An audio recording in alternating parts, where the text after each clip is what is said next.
हाँ बोल। कुछ घाट बढ़ जाई तो तू तो घर में सुतल रहबा। तो बताइबी तब न लेके आई। हमेशा खाली घर में सुतल रहबा। हाँ हम जाई लेके आई। अब जगाईला तो लगेला चिल्लाए। हमेशा शक करत रहला। तब का देखा दवाना गुरुजी। सुना। हाँ बोल बोल। बात बात में तू काहे जाला गुस्सियाई। बात बात में तू काहे जाला गुस्सियाई। बात बात में तू काहे जाला गुस्सियाई। तार रोज का नाटक है। हाँ हाँ बोल। बात बात में तू काहे जाला गुस्सियाई। दे बा हम के बताई। दे बा हम के बताई। दे बा हम के बताई। दे बा हम के बताई। दे बा हम के बताई। दे बा हम के बताई। ढेर मत बोल, सुन। का सुनावा। घरे घरे घूमी घूमी होई गइल है हर। घरे घरे घूमी घूमी होई गइल है। घरे घरे घूमी घूमी होई गइल है। घरे घरे घूमी घूमी होई गइल है हर। चिरकुटावा के मेहर। चिरकुटावा के मेहर। चिरकुटावा का मेहर। चिरकुटावा का मेहर। चिरकुटावा का मेहर। चिरकुटावा का मेहर।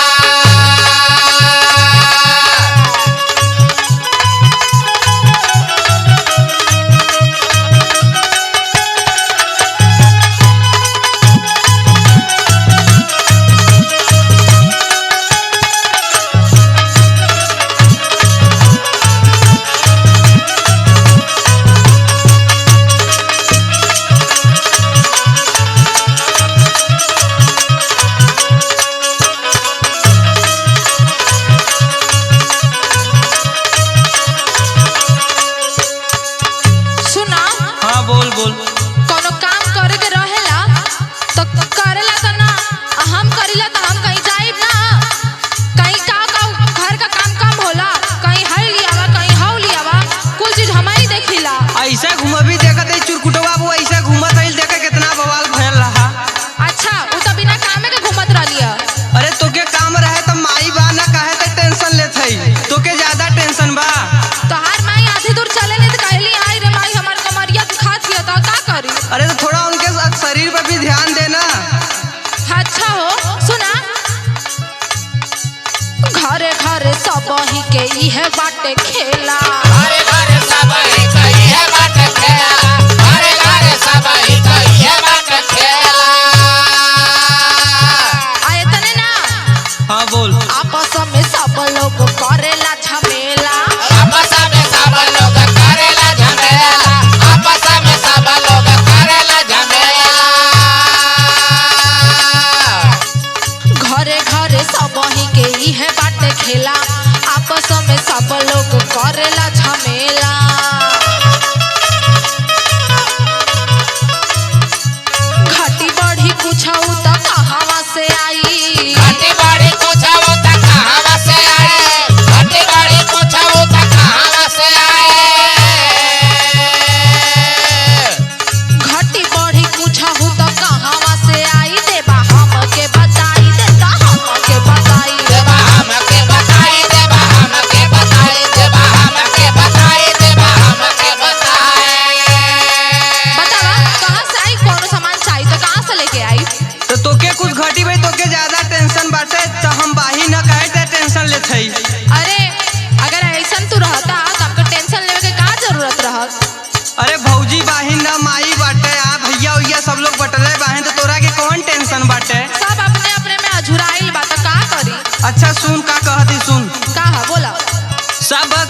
अच्छा सुना एहो मोरे राजा सब कुछ तू संभारा गोदिया में दे द दुकान जाए